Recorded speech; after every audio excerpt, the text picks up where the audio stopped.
આવતા જન્મમાં તું બ્રહ્માજીનો પુત્ર થઈશ, તને સદા સર્વદા મારા વૈકુંઠમાં એન્ટ્રી હશે, ગમે ત્યારે તું આવી શકે છે, મને મળી શકે છે, તને મારા દર્શન સતત મળતા રહેશે, તું ભગવદ નામ લેતો રહીશ હે નારદ, મારા ગુણગાન આખા જગતમાં કરતો રહીશ, જે કોઈ પણ તારો દર્શન કરશે એ ચિંતા મુક્ત થઈ જશે, તું બધાને મારા સત્સંગ કરાવીશ, મારો વરદાન છે. મહાત્મે જણાવ્યું શ્રીમદ ભાગવતનું, ભાગવત પધરાવી વ્યાસજીને. હવે વ્યાસજી વિચાર કરે છે કે હવે આખા જગત સુધી આ ભાગવતને કોણ પહોંચાડે, એવું કોણ છે કે જેને આ ભાગવત હું આપું. આટલું સુંદર ગ્રંથ, આ પ્રેમનું પ્રતીક, વારંવાર એક જ નામ મનમાં આવે કે આટલા બધા પવિત્ર તો મારો દીકરો શુકદેવ જ છે. પણ શુકદેવજીને આ ક્યાં ખબર પડે? શુકદેવજી તો નિરાકાર બ્રહ્મને ભજનારા છે, તો માત્ર એક જ્યોતિર્મય મોટો સ્વરૂપ એને ભજે છે. એના સાકાર બ્રહ્મનો પ્રેમ ખબર પડશે? એ તો જ્ઞાનમાં ડૂબેલા છે. ज्ञानवाड़ा ने प्रेम ની શું समझ? देखो, जिसको ज्ञान बहुत अधिक बढ़ जाता है वो प्रेम नहीं कर सकता है. आप है ना, जब टीनेज होगे ना 13, 14, 15, 16 साल के, तब आपको प्रेम होगा, और वैसा प्रेम आपको फिर कभी नहीं होगा, बहुत अलग, क्योंकि उस समय ज्ञान कम होता है. જેમ જેમ આપનું જ્ઞાન વધતું જાય એમ એમ આપ ચૂઝી થતા જાઓ. આપની ચોઈસ હોય, પછી એક લેવલ, એક ક્રાઇટેરિયા એક બંધાતો જાય. પછી કોઈ પરણવા માટે પણ છોકરો કે છોકરી આવે ને, તો આપને એની માટે પણ શરતો હોય કે આટલી હાઈટ તો હોવી જ જોઈએ, આટલું ભણેલી તો હોવી જ જોઈએ, આટલું તો એને કરવું જ જોઈએ. એને એની એક ચોઈસ બની, તબ वो प्रेम नहीं कर सकता. तब कर सकता है, ऐसा नहीं है, पर बहुत तब कठिन है प्रेम करना. માટે આપણા જે આચાર્ય હતા એ એવું કહેતા કે જ્ઞાન કિतना होना चाहिए जितना दाल में नमक. ભાઈ આ પરબ્રહ્મ પરમાત્મા છે એટલી તો ખબર હોવી જ જોઈએ, એની બી અમુક મર્યાદાઓ આપણે રાખવી. ઘણા બધા કહેતા હોય ને, ભાઈ એક જગ્યાએ તો આપ કહો છો કે પોતાના બાળકની જેમ ભગવાનને સમજવા. હવે માં યશોદા જ્યારે એમને દૂધપાન કરાવવું હોય, દુગ્ધપાન કરાવવું હોય, તો શું અપરસ કરવા જતી હશે માં યશોદા? હવે એક જગ્યાએ તો આપ એવું કહો છો કે નાહીને જ સેવામાં જવાનું, અપરસ કરવાની, અને બીજી જગ્યાએ આપ એમ કહો છો કે ના, એને દીકરાની જેમ સમજો. તો બેમાંથી શું સમજીએ?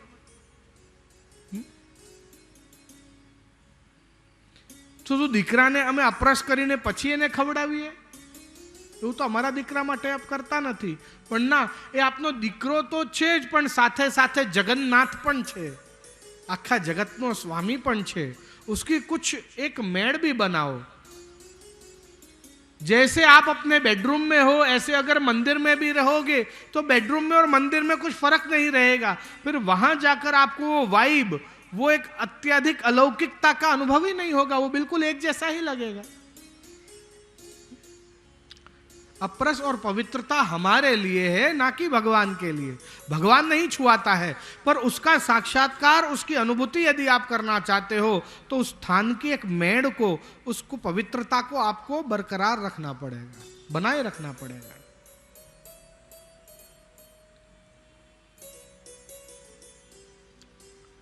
आ सुखदेव जी तो निराकार ब्रह्म ने भजे छे.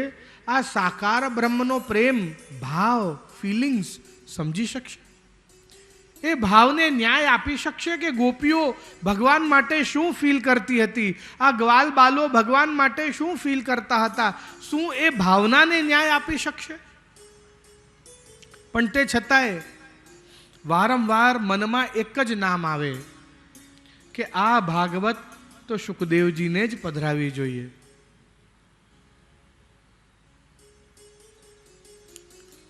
પછી મનમાં એક સુંદર વિચાર આવ્યો. જ્યારે મારા શિષ્યો, વ્યાસ જેવું વિચાર કરે છે કે જ્યારે મારા શિષ્યો વનમાં સમિધા બીનવા જાય, યજ્ઞ માટે સમિધા લેવા જાય, ત્યારે જો કોઈક દિવસે કોઈ હિંસક પ્રાણી એમની સામે આવી જાય તો આ ભાગવતજીના જ અમુક મંત્રો મેં એમને આપી રાખ્યા હતા, અને એ મંત્રો જ્યારે એ બોલે ત્યારે એ હિંસક પ્રાણી, એ પશુ પણ શાંત થઈ જાય, એમને હાનિ ના પહોંચાડે એ મંત્ર સાંભળીને, એ શ્લોક સાંભળીને. જો ભાગવતના શ્લોકોની અંદર એક અજ્ઞાન પ્રાણીનો સ્વભાવ બદલવાની શક્તિ હોય તો મારો પુત્ર તો બહુ જ જ્ઞાની, સાક્ષાત્કાર જેને ભગવાનનું એવો છે, તો તું ભાગવતના શ્લોક એનો સ્વભાવ ના બદલી શકે?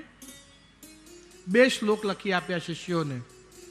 કહ્યું કે જ્યારે એ તપ કરવા જઈ રહ્યો હોય, નેત્રો એના બંધ થાય તે પહેલા આ પહેલો શ્લોકનું ગાન કરજો. એમાં ભગવાનના સ્વરૂપનું વર્ણન છે, અને જો ભગવાનના સ્વરૂપ પર મોહિત ન થાય અને ફરી તપ કરવા જઈ રહ્યો હોય મારો દીકરો, તો બીજા શ્લોકનું ગાન કરજો, કારણ કે એની અંદર ભગવાનનો સ્વભાવનું વર્ણન છે. અને જે કોઈ ભગવાનના સ્વરૂપ પર મોહિત ના થાય એ ભગવાનના સ્વભાવ પર તો મોહિત થઈ જ જાય છે, એવો ભગવાનનો સ્વભાવ છે. એટલે જ્યાં આ સરસ્વતી નદીના તટ ઉપર તપ કરવા જઈ રહ્યા હતા સ્નાન કરીને સવારે, અને નેત્રોને બંધ કરવા જઈ રહ્યા હતા, ત્યાં જ આ શિષ્યો વૃક્ષોના પાછળથી પહેલા શ્લોકનો ગાન શરૂ કર્યો. તે આવો આપણે પણ આ શ્લોકને શ્રવણ કરીએ કે આ કયો શ્લોક છે. વરહાપીડમ નટવર વપુ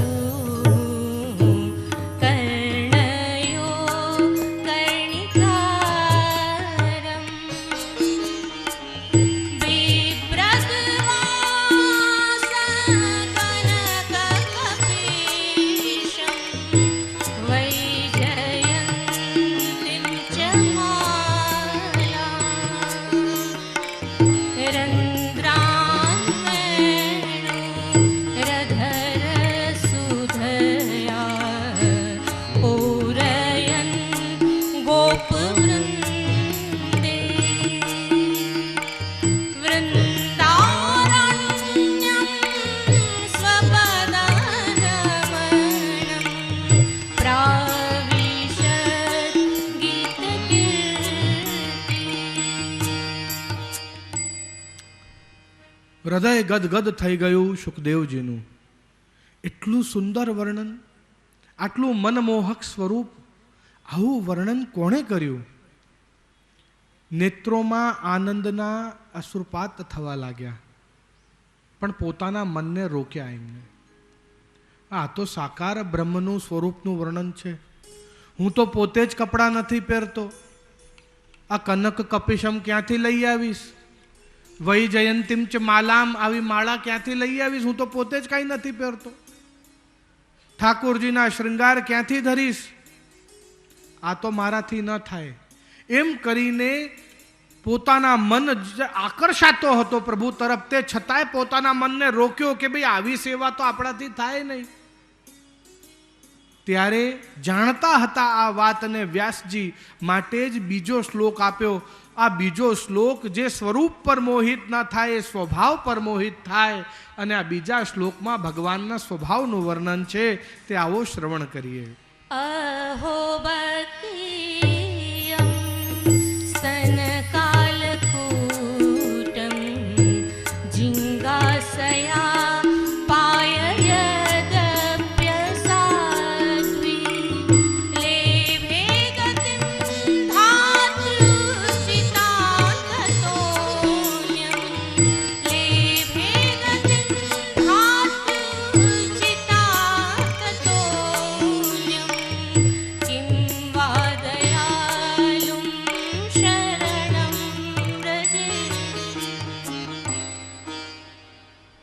અહો બકીયમ સ્તનકાલકૂટમ.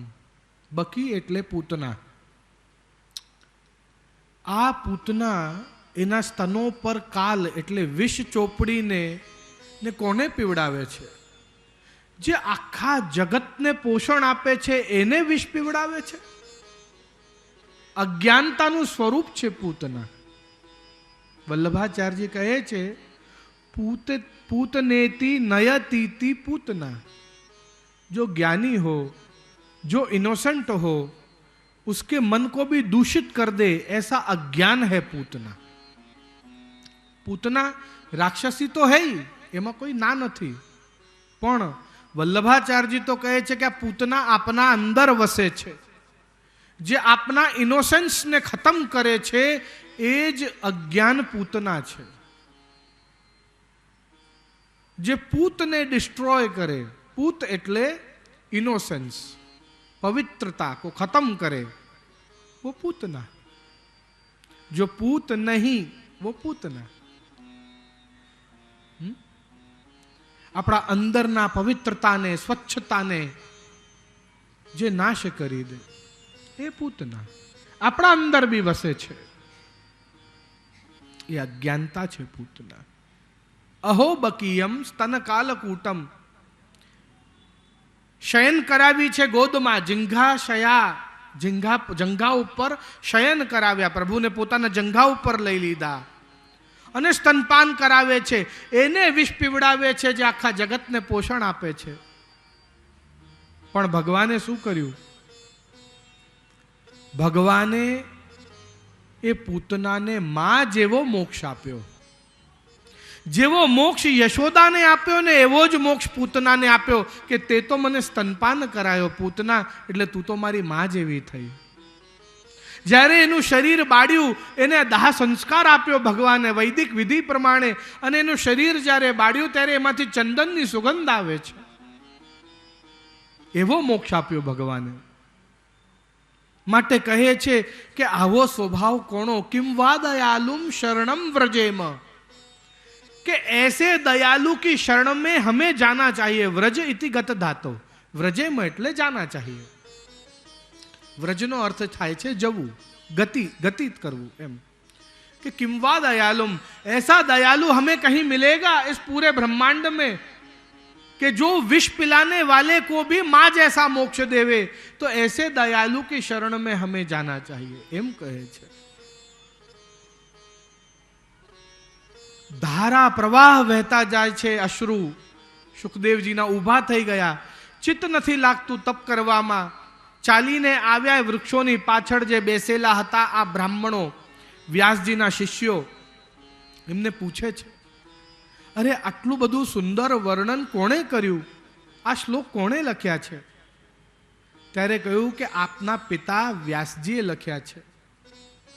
આપ જ્યારે જન્મ્યા ત્યારે આપની પાછળે દોડ્યા, અરે પુત્ર રૂકો, અરે પુત્ર રૂકો.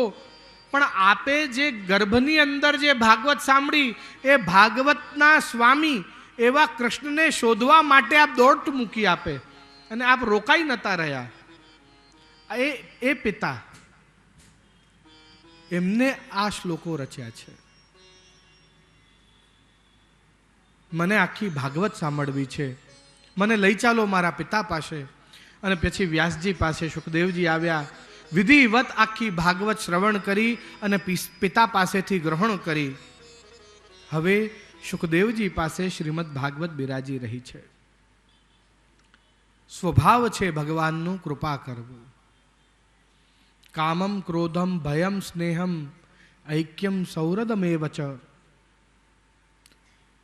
अरे जो कृपा के लायक नहीं उस पर भी भगवान ने कृपा की है.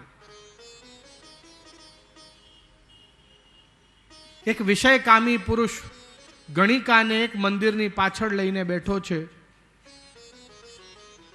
એને પાન બહુ ગમે છે, એટલે એને પાન ઉપર ચૂનો આમ ચોપડીને પાન ખવડાવે છે કે મને જે શારીરિક સુખ જોઈએ છે તે ગણિકા મને આપશે જો એને પાન ખવડાવીશ તો. હાથમાં થોડો ચૂનો રહી ગયો. તે મંદિરની દિવાલમાં એક દરાર હતી, એક ગેપ હતી, એ ગેપમાં પૂરી દીધો, એ ચોપડી દીધો ચૂનો. આંગળી પર આમ ચોંટેલો હોય એટલે ચોપડી દીધો ખાલી. એને એના મનમાં એવું નથી, પણ ભગવાન પ્રકટ થયા અને કહેવા લાગ્યા કે આ મંદિર વર્ષોથી આ દિવાલ મારી તૂટેલી હતી ને તે આ ગેપ ભરીને મારું મંદિર રિપેર કર્યું, એટલે હું તને મોક્ષ આપીશ. समझो, किम वा दयालुम, इतना दयालु कौन हो सकता है? બાકી એના મનમાં એ વાત નથી ચાલી રહી, પણ ભગવાને તો એવી રીતે જ લીધું. સમજવાની વાત છે. કામમ, ક્રોધમાં આવીને શિશુપાલે ભગવાનને કેટલી ગાર આપી, પણ ભગવાને શિશુપાલને ચક્ર ચલાવી એનો વધ કરી અને સીધું ચતુર્ભુજ રૂપ આપ્યું પાર્ષદનું ને દ્વારપાલ બનાવ્યા વૈકુંઠના. કિંવા દયાલુમ, આટલું દયાલુ કોણ હોય? ભયમ, કંસને કહ્યું કે તને તો પ્રહલાદની જેમ સર્વાત્મ ભાવ સિદ્ધ થયો. ભગવાનથી ભયભીત થઈને માત્ર દેવકી નહીં પણ બધા જ યાદવો ઉપર એ અત્યાચાર કરી રહ્યો હતો. એને એવી બીક હતી કે ભગવાન યહાં સે જન્મ લે લેગા, વહાં સે જન્મ લે લેગા, વહાં સે જન્મ લે લેગા, એવી બીક હતી. એટલે વ્રજવાસીઓને પજવે, યાદવોને પજવે, બધા જ મથરાવાસીઓને પજવે. એટલે ભગવાને કહ્યું તને બધે જ મારા દર્શન થાય છે ને, એટલે તને પ્રહલાદ જેવો મોક્ષ આપીશ. કે સર્વાત્મ ભાવ સિદ્ધ થયો છે તને. તને એમ જ લાગે છે કે ભગવાન યહાં ભી હૈ, યહાં ભી હૈ, યહાં ભી. તો ऐसा तो प्रहलाद को हुआ था दर्शन. किम वा दयालु. અને છેલ્લે આ પૂતનાનો, સ્નેહમમાં પૂતનાનો ઉદાહરણ આપ્યો. સ્નેહ તો આપ્યો પણ વિષવાળો સ્નેહ આપ્યો, અને વિષવાળો સ્નેહ આપ્યા છતાં પણ માં જેવો મોક્ષ આપે એવા કૃપાળુ બીજા કોણ હોય? વિધિવત ગ્રહણ કરી ભાગવત પિતા પાસેથી સુખદેવજીએ. હવે પ્રશ્ન પૂછી રહ્યા છે કે પરીક્ષિત આ બધું ત્યાગ કેવી રીતે કર્યું? પહેલા પ્રશ્ન પૂછી ચૂક્યા છે, 6 પ્રશ્નોમાંથી એક. અને સુખદેવજી પરીક્ષિતને કેવી રીતે મળ્યા? આ 2 પ્રશ્નોનો ઉત્તર આપતા હવે 7મા અધ્યાયની અંદર પ્રવેશ કરતા સૂતજી શૌનકાદિ ઋષિઓને જણાવી રહ્યા છે. પરીક્ષિતની મોક્ષની કથા કરતા પહેલા પરીક્ષિતના પૂર્વજોને મોક્ષ મળ્યો કે નહીં આ જાણવું જરૂરી છે. भाई पूर्वजों को मोक्ष मिलेगा तभी तो परीक्षित को मोक्ष मिलेगा. अभी पूर्वजों की ही आत्मा यदि भटक रही होगी, पितृ ही अतृप्त होंगे, तो उसके बच्चे को मोक्ष कैसे मिल जाएगा? तो उनके पूर्वजों की कथा कहते समय महाभारत कुरुक्षेत्र के युद्ध के अंतिम चरण में पहुंच गए हैं. सूत जी शौनक आदि को बता रहे हैं. रक्तनी धार वही रही है चारे बाजू. कोई जगह हाथ, कोई जगह पग, कोई जगह माथा पड़्या है. कोई जगह स्त्रीओ रड़ी रही है ना पतिना शवनी पासे बेसीने बाळको रड़ी रह्या छे. तो कोई जगह चील अने कागड़ाओ आँखोनी पुतलीओने ना चांच वडे खेंची खेंचीने ने एनुं मांस खाय छे.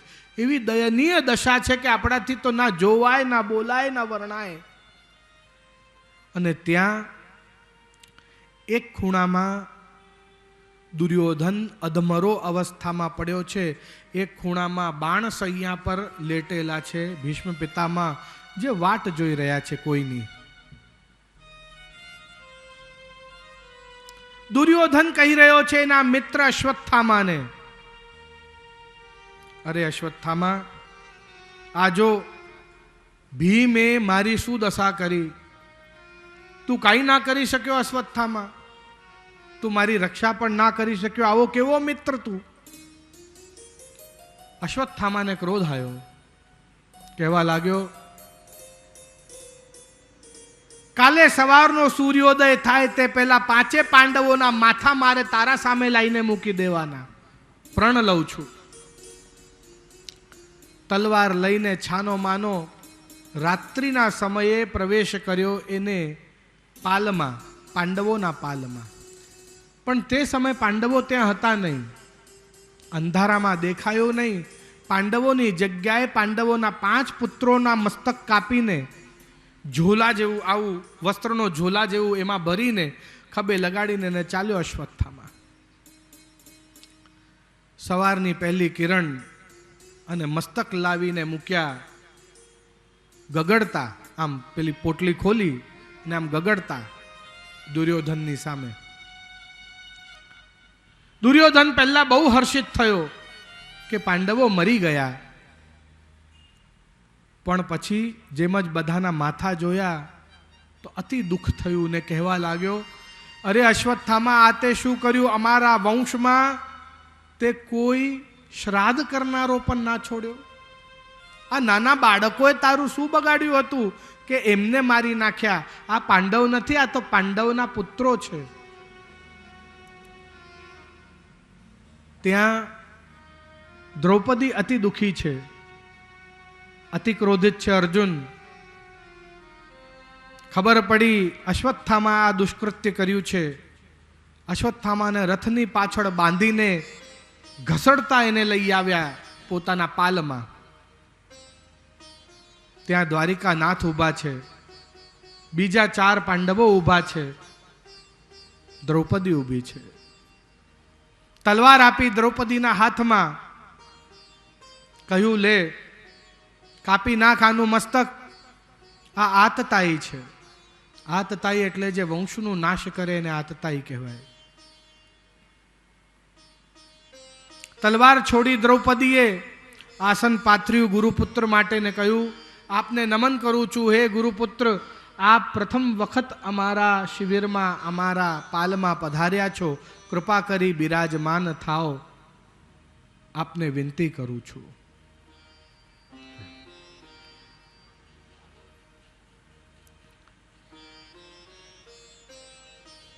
આપણા મધ્યમાં પૂજ્ય અમ્મા પધાર્યા છે, તેમના ચરણોમાં નમન કરું છું.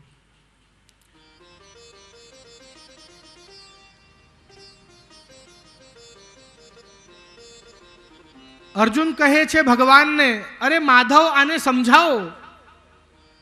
આ અશ્વત્થામાને મારવાની ના પાડે છે, આતતાઈને મારવામાં કોઈ દોષ નથી. દ્વારિકાનાથે કહ્યું, હે પાર્થ, તારી વાત સાચી, પણ અશ્વત્થામા છે ને, એનું નામ જ એવું કહે છે કે મરે નહીં. એટલે અર્જુને પૂછ્યું કે કેસે? તો કહ્યું, અ એટલે આજ, શ્વ એટલે કાલ, થા એટલે અંત, મા એટલે નહીં. જેના આજ અને કાલનો અંત નથી એવો સંસાર છે અશ્વત્થામા. સંસાર को आप मार नहीं सकते.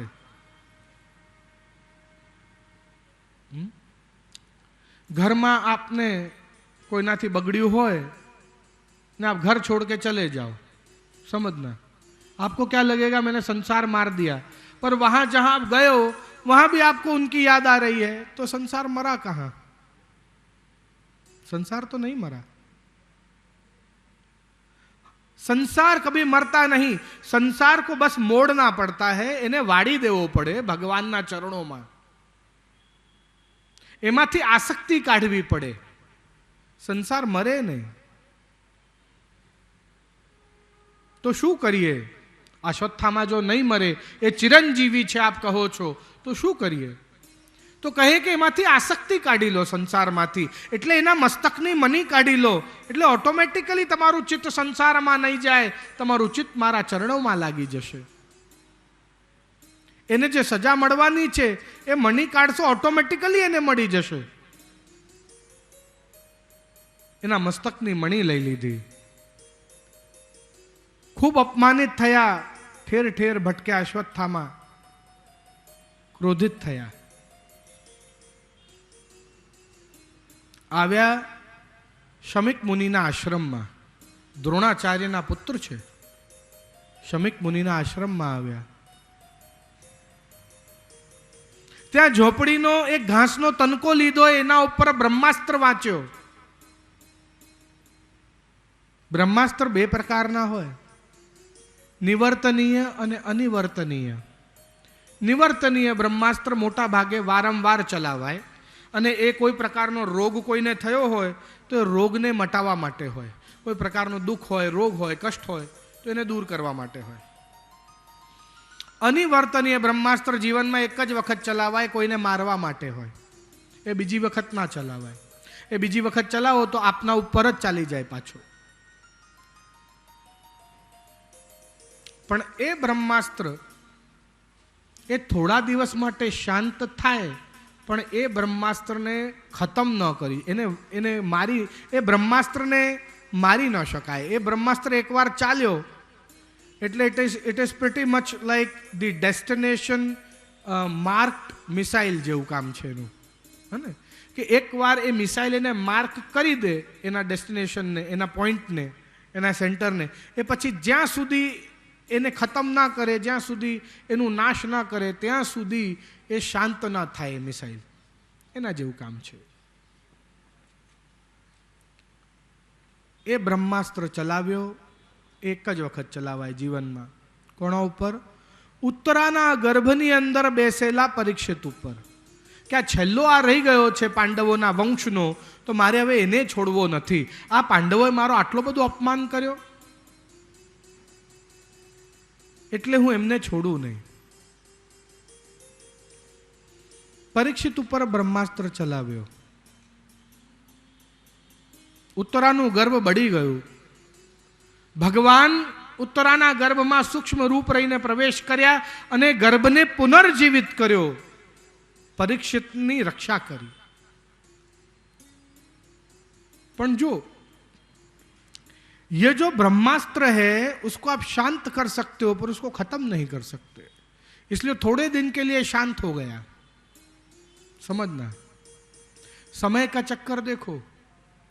वही परीक्षित है, वही शमीक मुनि का आश्रम है जहां पर परीक्षित को दोबारा ब्रह्मास्त्र चलेगा, शमीक मुनि के पुत्र श्रृंगी ऋषि के मुख से श्राप के रूप में, है ना? ये समय का चक्कर है. देखो આગળ આવશે તેને આપણે આગળ લઈશું એ ક્રમમાં, બરાબર છે. કિંતુ અહીંયા વર્ણન મળે છે, ભગવાન હવે હસ્તિનાપુર માટે જવા માટે નીકળ્યા ત્યારે કુંતી મૈયાએ એમને હાથ કરીને રોકી લીધા છે. વિનંતી કરે છે, હે પ્રભુ, મારી આપની પાસે એક વરદાન જોઈએ છે. ભગવાને કહ્યું કે આપને જે ઈચ્છા હોય આપ માંગો, દુઃખ આપો, કષ્ટ આપો. ભગવાને કહ્યું આવું વરદાન ના આપું, આવું બધું શું કામ જોઈએ છે? કહે છે કે જ્યારે મારા બાળકોને વિષ પીવડાવી રહ્યા હતા આ કૌરવો, ત્યારે આપે એમની રક્ષા કરી. લક્ષાગ્રહમાં આપે એમની રક્ષા કરી. અતિ કઠિન પરિસ્થિતિમાં એમનો સાથ આપ્યો. પાંચાલ નરેશની સાથે યુદ્ધ કરતા રક્ષા કરી. અહીંયા અંતમાં કૌરવો સાથે પણ યુદ્ધ કરતા આપ મારા દીકરાઓ આ પાંડવોની સાથે ડગલે ડગલે પગલે પગલે ઊભા રહ્યા છો. અને આજે જ્યારે અમને બધું જ મળી ગયું તો આપ અમને છોડીને જાઓ છો, તો પછી આના કરતા તો કષ્ટ સારો ને, દુઃખ સારો. દુઃખ હતું તો આપ જોડે હતા. આજે સુખ આવ્યું, સિંહાસન મળ્યું, પદવી મળી, રાજ્ય મળ્યું, તો આપ જાઓ છો પાછા હસ્તિનાપુરને છોડીને દ્વારકા. તો અમને આ બધું નથી જોઈતું, અમને આપ જોઈએ છે. તો કહે છે કે અરે ફોઈ, આપ આવી બધી વાત શું કામ કરો છો? ત્યારે કહેવા લાગ્યા કે આપ અમને ફોઈ ફોઈ કરીને પોકારો છો, પણ હું જાણું છું કે આપ ભગવાન છો, પરબ્રહ્મ છો, પરમાત્મા છો. અને અહીંયા કુંતી સ્તુતિનું વર્ણન આવે છે. આવો આપણે કુંતી સ્તુતિનું માત્ર એક શ્લોક, સમય સૂચકતાને ધ્યાન રાખીને કુંતી સ્તુતિના એક શ્લોકનું ગાન કરીએ અને પછી કુંતી સ્તુતિ સમજવાનો પ્રયત્ન કરીએ. કૃષ્ણાય વાસુદેવાય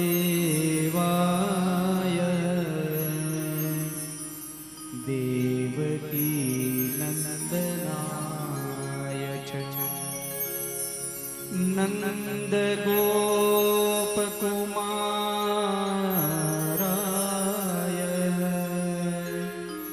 ગોવિંદાય નમો નમઃ.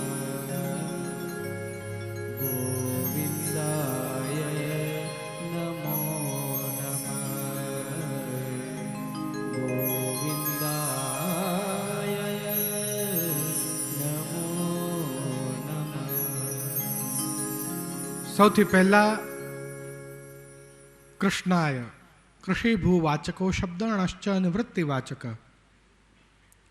हे प्रभु, आप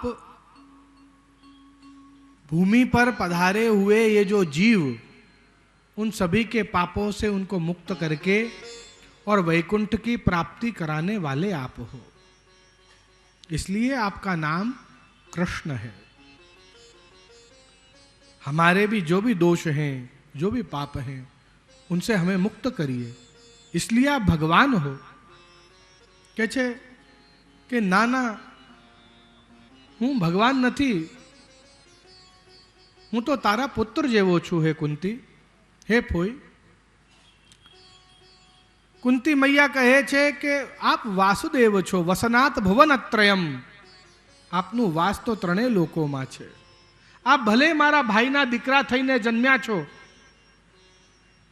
પણ આપ કોઈ સાધારણ નથી. તો ભગવાને કહ્યું કે એવું આપને કેવી રીતે ખબર પડે? તો કહે કે આપની નાભી કમળ છે. તો ભગવાને પૂછ્યું કે જેની નાભી કમળ હોય, કમળ જેવી હોય, શું એ ભગવાન બની જાય? કહે છે કે ના, પણ આપની નાભીમાંથી તો બ્રહ્માજી પ્રગટ્યા છે. કહે છે કે આપના કંઠમાં કમળની માળા છે. અરે તો કમળની માળા તો કોઈ પણ પહેરી લે તો એ ભગવાન થોડો થઈ જાય? કહે છે કે ના, પણ આપના કંઠમાં જે કમળની માળા છે તો લક્ષ્મીએ પહેરાવી છે. કહે છે કે આપના નેત્ર કમળ જેવા છે. કહે છે કે જેના નેત્ર સુંદર કમળ જેવા હોય, શું એ ભગવાન બની જાય? કહે કે ના, આપ જેના પર દ્રષ્ટિ કરો છો એના સર્વ કષ્ટ સર્વ દુઃખ હરી લો છો, માટે આપ ભગવાન છો. હે પ્રભુ, આપના ચરણ કમળ જેવા છે, જેનું સેવન સદા સર્વદા લક્ષ્મી અને તુલસી કરતી રહે છે. વિનંતી કરું છું પ્રભુ, આપ પાછા હસ્તિનાપુર પધારો. કુંતી મૈયાનું માન રાખી ભગવાન પાછા હસ્તિનાપુર આવ્યા. મહેલમાં પ્રવેશ કર્યો, ત્યાં તો બધા જ પાંડવો હરીફાઈ રાખી ઝઘડો કરવા લાગ્યા. અંદર અંદર પ્રેમ મીઠો ઝઘડો કે ભગવાન મારી માટે આવ્યા, ભગવાન મારી માટે આવ્યા. ને દ્રૌપદી બી કહે છે કે ભગવાન મારી માટે આવ્યા. ભગવાન મુસ્કુરાયા ને કહેવા લાગ્યા કે તમારી માટે તો હું આવ્યો જ છું, પણ તમે હજી એકને ભૂલી જાઓ છો. ત્યારે અર્જુને પૂછ્યું કોણ? ત્યારે ભગવાન કહે છે ભીષ્મ પિતા માટે પણ ભીષ્મ પિતામહ માટે પણ આવ્યો છું. અર્જુન પૂછે છે ભીષ્મ પિતામહ એની માટે કેમ? ભગવાન હસવા લાગ્યા ને કહેવા લાગ્યા યાદ કર अर्जुन, जब दुर्योधन पहुंचा भीष्म के पास, कहने लगा कि हमारे कौरव कम होते जा रहे हैं और पांडव अभी भी 5 के 5 ही हैं, लगता है आप हमारी तरफ तो हो पर मन से पांडवों की तरफ हो. ભીષ્મ પિતામહે કહ્યું દુર્યોધન તારી ચિંતા હું સમજું છું, એક કામ કર, કાલે સવારે બ્રહ્મ મુહૂર્તમાં હું સંધ્યા વંદન જ્યારે કરતો હોઉં ત્યારે તારી પત્નીને મોકલ, હું એને વરદાન આપીશ. ભીષ્મ પિતામહ પ્રાતઃકાલ જેને વરદાન આપે વરદાન તરત ફલિત થતું. બ્રહ્મ મુહૂર્તમાં વહેલી સવારે 4:30-5 વાગે રણભૂમિ પર એકલી સ્ત્રી તૈયાર થઈને ને ચાલતી હોય, આવું જોઈને દ્વારિકાનાથને શંકા થઈ. એટલે પ્રભુ ચાલ્યા દુર્યોધનની પત્ની પાસે, ભાનુમતી એનું નામ. હે ભાનુમતી, આપ આ વહેલી સવારે આટલા અંધારામાં એકલા આ રણભૂમિ પર શું કરો છો? ભાનુમતી કહી રહી છે હે દ્વારિકાનાથ, મને ભીષ્મ પિતામહે અત્યારે બોલાવ્યા છે માટે જઈ રહી છું.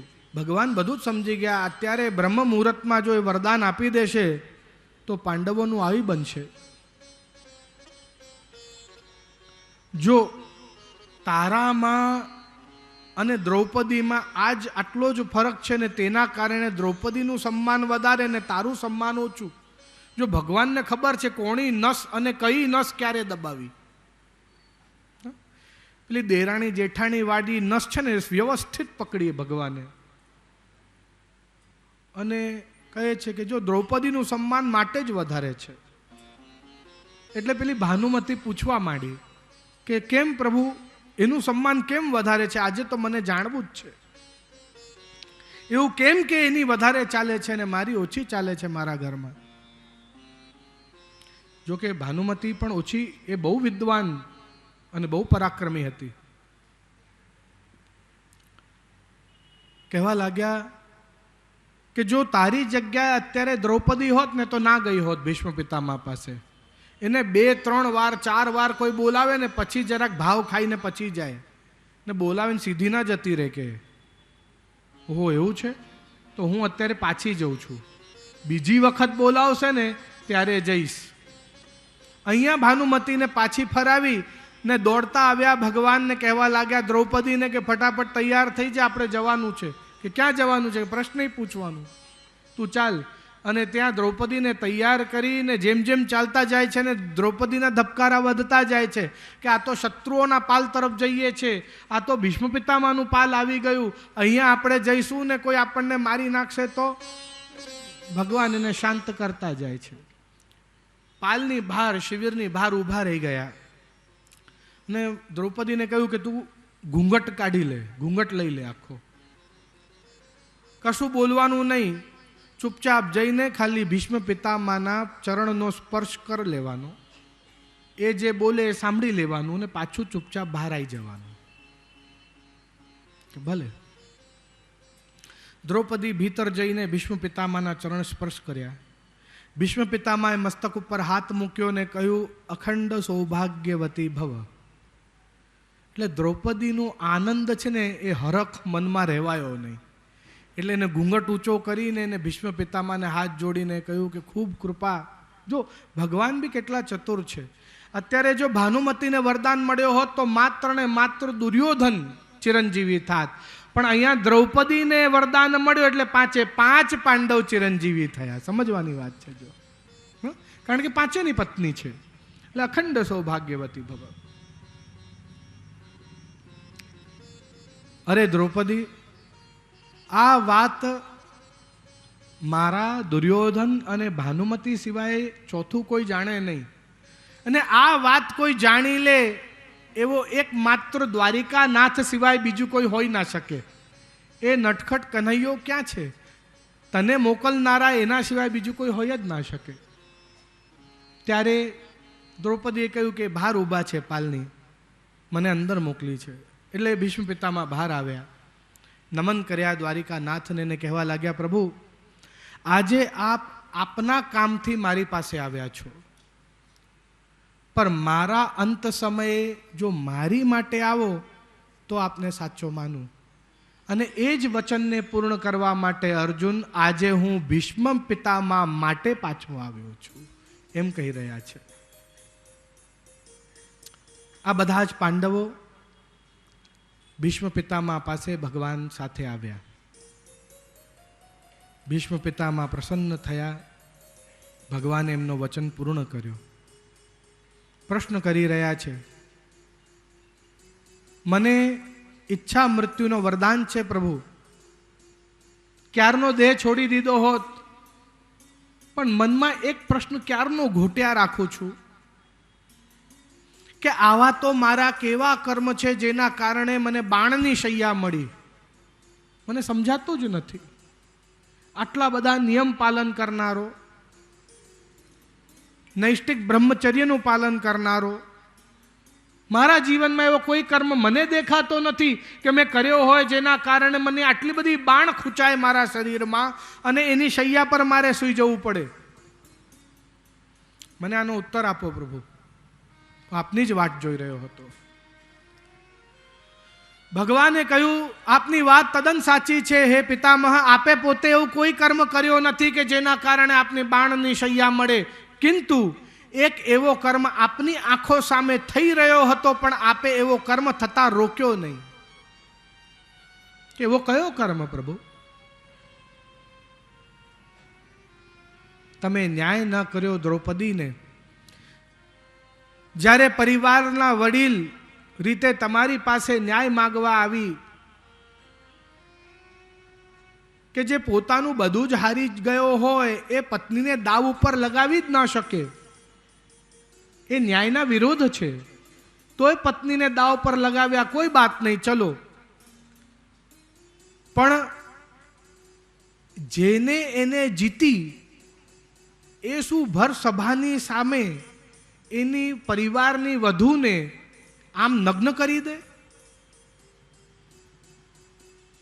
તમારી પાસે ન્યાય માગે છે પેલી દ્રૌપદી, તોય તમે માથું નીચું કરીને મૌન બેઠા રહ્યા.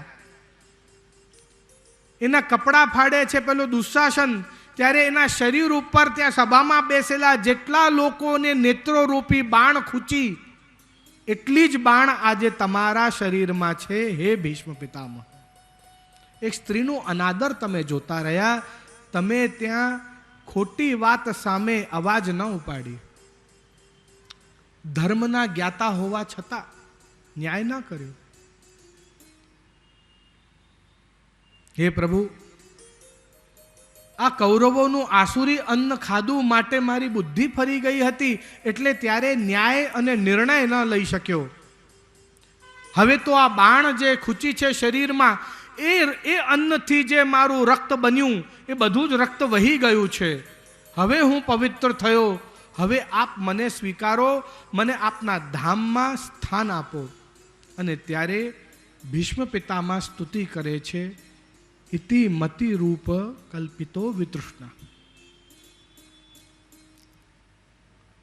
મારી એક પુત્રી છે પ્રભુ, આપ એની જોડે લગ્ન કરો.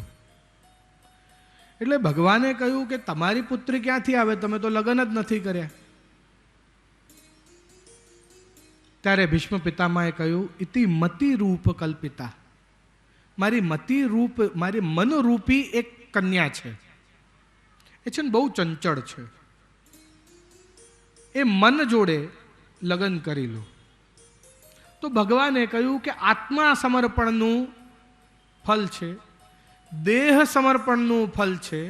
આ મન મારી જોડે પરણાવીને કે મન મને સમર્પિત કરવાથી શું મળશે? એટલે ભીષ્મ પિતામહ કહેવા લાગ્યા, जहां मन लगा होता है वहां धन भी लगता है और तन भी लगता है, और आत्मा भी अंत में जहां मन लगा होता है वहीं जाती है. इसलिए सबसे पहले आप मन के साथ ही विवाह कर लो, तो मेरा तन भी वहां जाएगा और मेरी आत्मा भी वहीं जाएगी. तो भगवाने કહ્યું કે આપ જ કહો છો કે તમારી આ જે મનરૂપી દીકરી છે ચંચળ બહુ છે, તો આવી ચંચલ દીકરી જોડે હું લગ્ન કરીને શું કરું? મારું તો ઘર બાર કશું ના સાચવે. હને? તો ભીષ્મ પિતામહ આગળ કહે છે કે હે પ્રભુ, આપને લગ્ન કરવાનું માટે કહું છું કારણ કે આપ વર્ણમાં ઉત્તમ છો, આપ ઉત્તમ વર છો. અને જો આપની જોડે લગ્ન કર્યા પછી પણ મન આપનામાં ના લાગે તો આપ હરણમાં પણ ઉત્તમ છો. નાનપણથી જ હરવાની ટેવ છે, એટલે મારા મનને હરી લો, વરી લો. અને વર્યા પછી પણ આપનામાં મન ના લાગે તો મારા મનને હરી લો. પણ હે પ્રભુ, મને પોતાનું કરી લો, વિનંતી કરું છું. સ્તુતિ કરતા જાય છે, વિનંતી કરે છે. લલિત ગત વિલાસ વલગુહાસ, ત્રિભુવન કવનમ तमाल वर्णम, रविकर गौर वरांबरम. देखो, प्रभु के अलग अलग पीतांबर का वर्णन अलग अलग स्तुतियों में आपको मिलेगा. यहां कैसा पीतांबर है? रविकर गौर वरांबरम. यहां पर ज्ञानमयी पीतांबर है. गोपियों ने वर्णन किया कनक कपिशम, वहां स्वर्ण जैसे वर्ण का पीतांबर है, तो वो माया रूपी पीतांबर है. सब जगह अलग अलग अर्थ है भगवान के पीतांबर के. हाँ? तो यहां क्या है? त्रिभुवन कमनम. त्रिभुवन को कामुक करके मोहित करने वाले हे कृष्ण. तमाल वर्णम, आपके तमाल वृक्ष के जैसा श्याम वर्ण है, गहरा वर्ण है. रविकर गौर वरांबरम, मुझे अपने स्वरूप का ज्ञान कराओ. जैसे सूर्य आता है तो अंधकार दूर हो जाता है, ऐसे रविकर गौर वरांबरम. आज जो आपने ज्ञानमयी पीतांबर धरा है सूर्य के जैसे वर्ण वाला, हे प्रभु, आज अपने स्वरूप का ज्ञान कराओ। आप तो इतने कृपालु हो कि अपने भक्त की रक्षा के हेतु आप स्वयं का व्रत तोड़ देते हो। आपने व्रत लिया कि मैं इस युद्ध में शस्त्र नहीं उठाऊंगा जब तक मैंने आप पर तीर चलाए, आपने शस्त्र नहीं उठाए। पर जब मैंने अर्जुन पर तीर चलाया तभी आपने रथ का पहिया उठा लिया। अपने भक्त की रक्षा के लिए अपना व्रत तोड़ दिया। आप तो इतने कृपालु हो प्रभु। इसलिए विनती करता हूं कि अपने स्वरूप का ज्ञान कराओ। त्यारे भगवाने एमने पण જેવી રીતે અર્જુનને વિરાટ સ્વરૂપના દર્શન કરાવ્યા છે, એવી રીતે ભીષ્મ પિતામાને પણ વિરાટ સ્વરૂપના દર્શન કરાવ્યા. અને પછી ભીષ્મ પિતામાએ વિનંતી કરી, લલિત ગત વિલાસ વલગુહાસ. આ નૈષ્ઠિક બ્રહ્મચારી પણ રાસના દર્શન કરવા માગે છે. વિચાર કરો कि हे प्रभु, आपने जो व्रज की स्त्रियों के साथ रास किया वो रास का दर्शन मुझे करना है. એટલે વિચાર કરો એ રાસ કેટલું બધું પવિત્ર હશે કે ભીષ્મ પિતામાં પણ એના દર્શન કરવા માંગે છે. ને આપણે બધા અજ્ઞાની એ રાસનું બિલકુલ નિંદા કરીએ છીએ. એ બિલકુલ ખોટી વાત છે. આ રાસ તો બહુ પવિત્ર છે. જેને સ્ત્રી માત્ર માટે વિચાર ન કર્યું હોય જીવનમાં, એ એવું કહે છે કે આપના રાસના સાક્ષાત દર્શન કરાવો મને. આપે ગોપીઓ સાથે જે રમણ કર્યું એ દર્શન મારે કરવા છે. કેટલું પવિત્ર હશે આ રાસ કે અંત સમયે એ રાસમાં પ્રવેશ કરવાની ઈચ્છા ભીષ્મ પિતામાં પણ રાખે છે. ભગવાને રાસના પણ દર્શન કરાયા છે ભીષ્મ પિતામાને. અને પછી ઉત્તરાના ગર્ભનું અયન કરનારા એટલે રક્ષા કરનારા એટલે ઉત્તરાયણ જે લખ્યું છે ને, ઉત્તરાયણની રાહ જોઈ રહ્યા હતા ભીષ્મ પિતામહ. એ ઉત્તરાયણ નહીં, દક્ષિણાયન ઉત્તરાયણ એ નહીં. ઉત્તરાના ગર્ભનું અયન કરનારા ભગવાનની રાહ જોઈ રહ્યા હતા. અને જ્યાં ભગવાન મળ્યા ત્યાં ભીષ્મ પિતામહે પોતાનું દેહ છોડી અને મોક્ષની પ્રાપ્તિ કરી એવું વર્ણન પ્રાપ્ત થાય છે. 10મા અધ્યાયમાં વર્ણન મળે છે. ભગવાન હસ્તિનાપુરથી વિદા લઈને પાંડવોને રાજ્ય સોંપીને યુધિષ્ઠિરને તિલક કરીને અને પછી દ્વારકા માટે આગળ વધ્યા છે. યુધિષ્ઠિર એ રાજ્યનું સંચાલન બહુ સારી રીતે કરી રહ્યો છે. 11મા અધ્યાયની અંદર ભગવાને પાંચજન્ય શંખનો નાદ કર્યો દ્વારકામાં આવીને. તે બધા જ ને ખબર પડી કે ભગવાન પધાર્યા છે. તે બધાની અંદર અત્યંત આનંદ છે ને મોટો ઉત્સવ ઉજવાઈ રહ્યો છે દ્વારકા નગરીમાં. 12મા અધ્યાયની અંદર પરીક્ષિતનું વર્ણન મળે છે. એનું જન્મ થયું છે. કહેવાય છે કે જે સંસારના બધા જ પરીક્ષાઓમાં પાસ થઈને જન્મે એને પરીક્ષિત કહેવાય. કહેવાય છે કે બ્રહ્માસ્ત્રના પરીક્ષાથી પાસ થયેલો એવો એ પરીક્ષિત આ પાંડવોના પરિવારમાં જન્મ્યો. અહીંયા વર્ણન મળે છે વિદુરજી આવ્યા છે. ગામધારયેતી ગામધારી, જેના અંદર ખૂબ જ ધૈર્ય છે એને ગાંધારી કહેવાય. ધૃતમ રાષ્ટ્રમ નીતમ એટલે ધૃતરાષ્ટ્રમ, જેના રાજ્યમાં અંધકાર હોય, પોતે તો આંધળો હોય જ, પણ જેના રાજ્યમાં પણ અંધકાર હોય, એ જ્યાં સુધી રાજ્ય કરે ત્યાં સુધી કોઈને ન્યાય ન મળે એને ધૃતરાષ્ટ્ર કહેવાય. એના રાષ્ટ્રમાં કોઈને ન્યાય ન મળ્યો જ્યાં સુધી એ સિંહાસન પર રહ્યો ત્યાં સુધી. उसके पीठ पीछे बहुत गलत कार्य हुए. ધૃતરાષ્ટ્ર. અને આ બંને પાસે વિદુરજી આવ્યા છે અને કહેવા લાગ્યા, હવે રાજ્યનો ને બાળકોનો આ પાંડવોનો મોહ છોડો, સંન્યાસ લો. समय कठिन છે. जब तक समय हमारी तरफ हो तब तक सब अच्छा लगता है, पर यदि समय पलट गया तो सब बुरा हो जाएगा. और समय पलटने से पहले आप संन्यास लेकर तीर्थाटन करके भगवत नाम लेते लेते मोक्ष की प्राप्ति करो. વાત ગમી ધૃતરાષ્ટ્ર અને ગાંધારીને. યુધિષ્ઠિરને કીધા વગર રાજ્ય વૈભવ છોડ્યો. તીર્થાટન, સપ્તસ્ત્રોત તીર્થ હે ને, કાશી, અયોધ્યા, વ્રજ, હા બધા સપ્તસ્ત્રોત તીર્થ કહેવાય. ત્યાં તીર્થાટન માટે નીકળી ગયા વિદુરજી સાથે. અહીંયા વર્ણન મળે છે કે બહુ દુઃખ લાગ્યું, બહુ દુઃખ થયું દુર્યોધનને કે કે મેં મારા કાકાની સેવામાં કોઈ ક્ષતિ રહી ગઈ, કોઈ કમી રહી ગઈ કે મને છોડીને મારા કાકા જતા રહ્યા? ત્યારે નારदजी આવ્યા અને કહેવા लाग्या, अरे तुम अपने पूर्वजों की चिंता छोड़ दो, क्योंकि वो तो अपने मोक्ष की यात्रा उन्होंने शुरू कर दी। कलयुग आ रहा है, चेत जाओ। हे युधिष्ठिर, तुम अपने मोक्ष की चिंता करो। હવે યુધિષ્ઠિર ચિંતિત થયા। 14મા અધ્યાયમાં પ્રવેશ કરતા વર્ણન મળે છે। બહુ ચિંતિત, વારંવાર ભીમ પાસે જાય છે।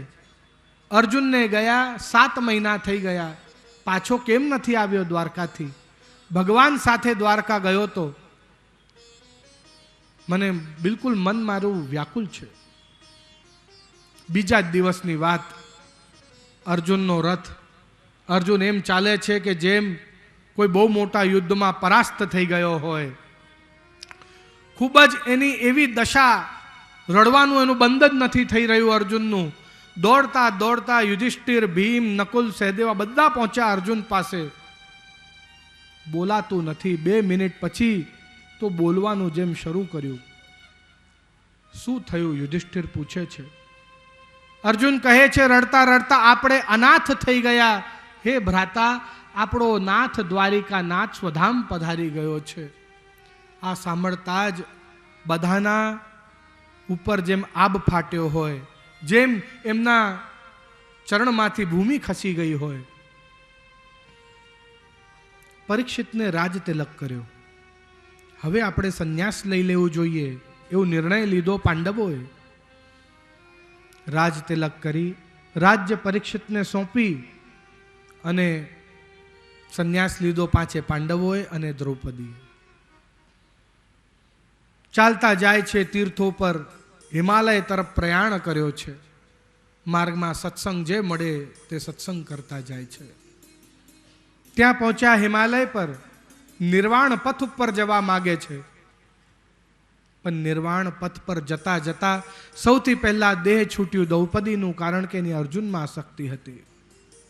પછી દેહ છૂટ્યું સહદેવનું, કારણ કે એને જ્ઞાનનું મદ હતું। બધાને વૈકુંઠ મળ્યું છે પણ સદેહ નહીં। હા, વૈકુંઠ તો બધાને મળ્યું છે। પછી નકુલનું દેહ છૂટ્યું, કારણ કે એને એના સૌંદર્યનું, સહદેવને એના જ્ઞાનનો મદ હતો અને સહદેવને એના સૌંદર્યનું। 5 પાંડવમાં સૌથી સુંદર સહદેવ હતો। આગળ ભીમનું દેહ છૂટ્યું, કારણ કે એને ભોજનમાં આસક્તિ હતી। મોક્ષની ઈચ્છા હતી તોય ભૂખ લાગતી હતી વારંવાર એને, એવું હતું। અને ભૂખ લાગે એમ નહીં, પાછી એને સ્વાદનો ચટકારો હતો કે આવું તો ભોજન હોવું જ જોઈએ એમ। એમાં પાછી મોક્ષની યાત્રામાં જતાંય એને પાછું સ્વાદનું એવું હતું, તો એનું દેહ પણ છૂટ્યું। અને પછી અર્જુનનું દેહ છૂટ્યું, કારણ કે એને એના પરાક્રમનો મદ હતો। જ્યાં સુધી એ જીવ્યો એને કોઈ હરાવી ના શક્યો, એને ક્યારે પરાજય જ નહોતું જોયું અર્જુને, એવો વરદાન હતો। અપરાજિત પણ સિદ્ધિઓમાંથી એક હોય છે, અષ્ટ સિદ્ધિમાંથી એક હોય છે અપરાજિતતા, કે ઉસકો કોઈ કભી હરા નહીં સકતા, એવું વરદાન છે। આ પણ સિદ્ધિ છે, પ્રાપ્ત થઈ શકે જો આપણે કરવા જઈએ તો। ભગવાન જણાવશે આગળ, બધી અષ્ટ સિદ્ધિ નિધિ બધું જણાવશે। હવે રહી ગયા છે એકલા યુધિષ્ઠિર। ચાલતા જાય છે ને એની સાથે સાથે યમરાજ એક શ્વાન, એક કૂતરાનું રૂપ લઈને એની સાથે સાથે ચાલે છે। જ્યારે નિર્વાણ પથ ઉપર આવીને ઊભા રહ્યા ત્યારે 4 ભુજાવાળા પાર્ષદો અને વિમાન આવીને ઊભું રહ્યું। ત્યાં યુધિષ્ઠિરની સાથે જ્યારે પેલો કૂતરો પણ ચઢવા ગયો ત્યારે હાથ કરીને રોક્યો, ભાઈ તુમ આ સકતે હો પર યે શ્વાન નહીં આ સકતા હૈ। યુધિષ્ઠિરે કહ્યું કે જો આ ના આવે મારી જોડે તો હું પણ નહીં આવું, કારણ કે જે યાત્રામાં મારા સ્વજનોએ મારો સાથ ના આપ્યો એ યાત્રામાં શ્વાને મારો સાથ આપ્યો છે, એટલે એને લીધા વગર નહીં જવું। એ સમયે યમરાજ પાછા એના સ્વરૂપમાં આવ્યા અને કહેવા લાગ્યા કે અંતિમ પરીક્ષામાં પણ તું પાસ થયો હે યુધિષ્ઠિર, હવે તું જઈ શકે છે।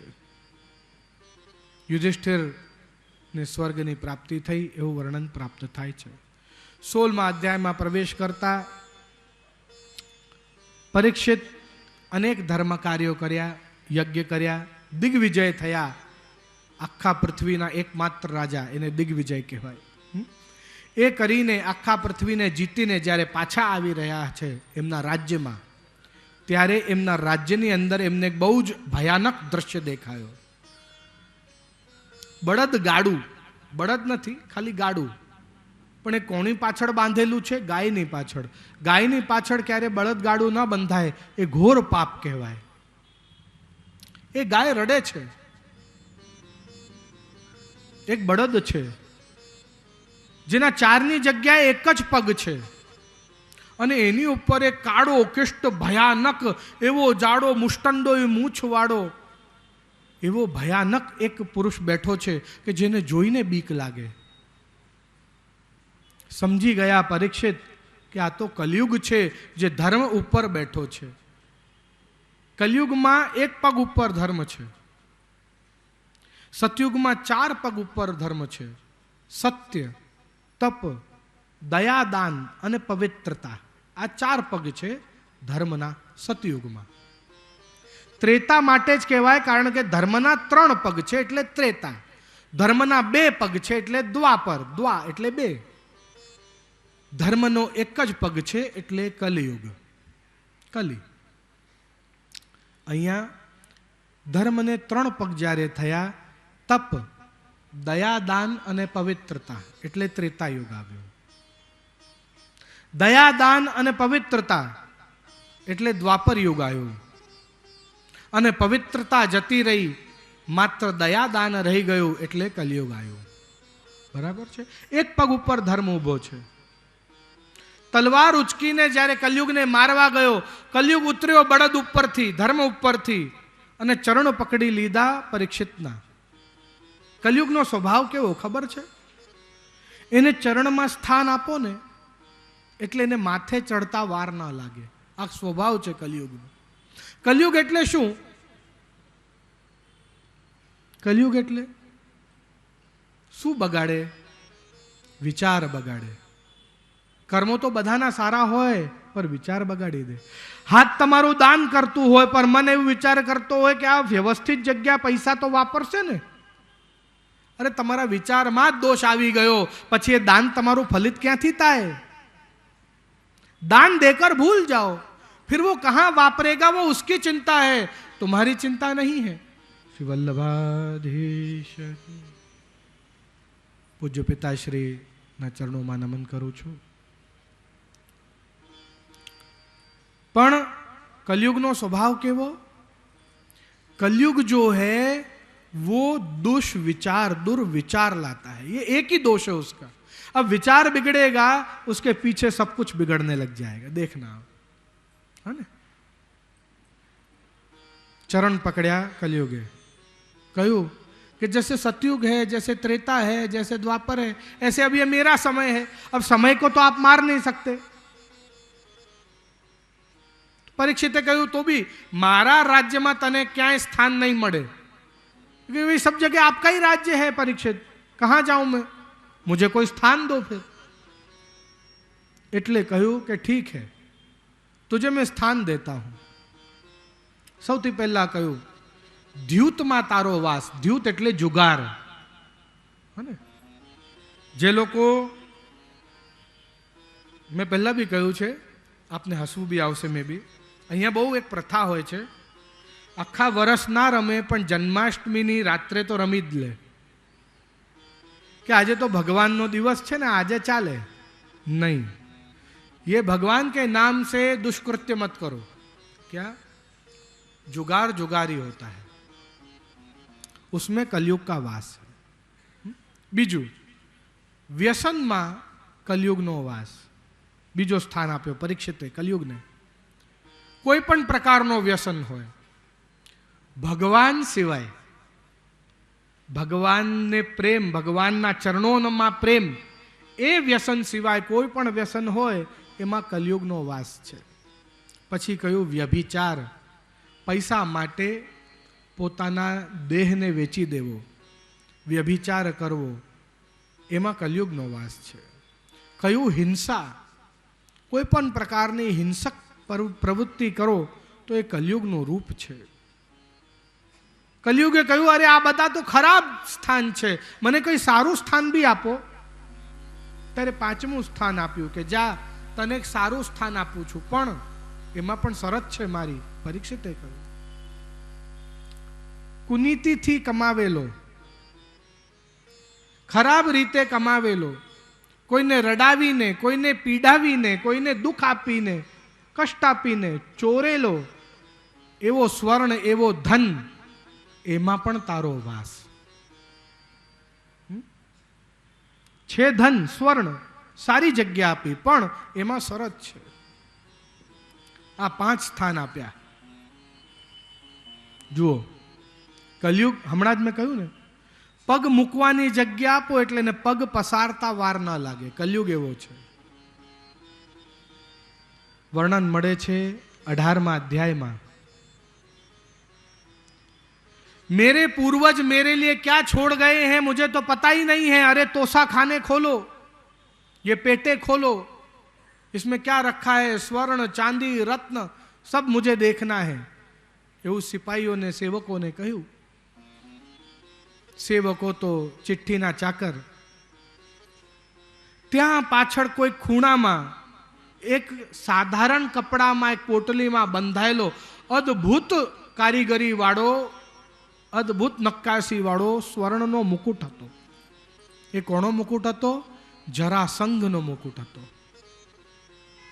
જરાસંઘ એક ખરાબ, બહુ જ દુષ્ટ રાજા હતો, અને જેને 20,800 રાજાઓને લૂંટ્યા હતા, અને એમને લૂંટીને એમની પાસેથી જે સ્વર્ણ મળ્યું હતું, એ સ્વર્ણનો એક અદ્ભુત મુકુટ બનાવડાવ્યો હતો, અને એ મુકુટ એ પહેરતો હતો. હવે કોઈને દુઃખ આપીને, કષ્ટ આપીને, કુનીતિથી કમાવેલા સ્વર્ણમાં તારો વાસ, એવો વરદાન પરીક્ષિતે જ કલયુગને આપ્યો હતો. નહીં? આટલું સુંદર નક્કાશી વાળું મુકુટ ને આમ કચરાવની જેમ પડેલો, લાવ આજે હું આ મુકુટ પહેરું, એમ કરતા એ જરાસંઘનો મુકુટ એને માથે ચડાયો. જે કલયુગ હમણાં ચરણમાં બેઠો હતો, એ કલયુગ હવે માથે ચડ્યો છે. જે પરીક્ષિતને જીવ માત્ર ઉપર દયા આવે, એ પરીક્ષિત હવે પ્રાણીઓને મારવા માટે, શિકાર કરવા માટે વનમાં નીકળ્યો છે. આખો દિવસ, આખી રાત એને પશુઓને માર્યા છે. નિર્દય બની ગયો છે પરીક્ષિત. છેવટે થાક્યો, ભૂખ્યો, તરસ્યો. देखो समय का, काल का चक्कर उसको वहीं लेकर आ गया है, उसी शमिक मुनि के आश्रम में, जहां खड़े होकर अश्वत्थामा ने उसको ब्रह्मास्त्र चलाया था.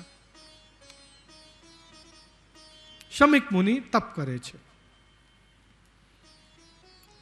ઓય પાખંડી, ઉભો થા, ચક્રવર્તી રાજા આવ્યો છે તારા આશ્રમમાં, તને ભાન નથી? આવું બોલવા લાગ્યો. અપમાન કર્યું બ્રાહ્મણનું, ઋષિનું. ક્યારે ન કરવું, પણ કર્યું. બુદ્ધિ ફરી ગઈ.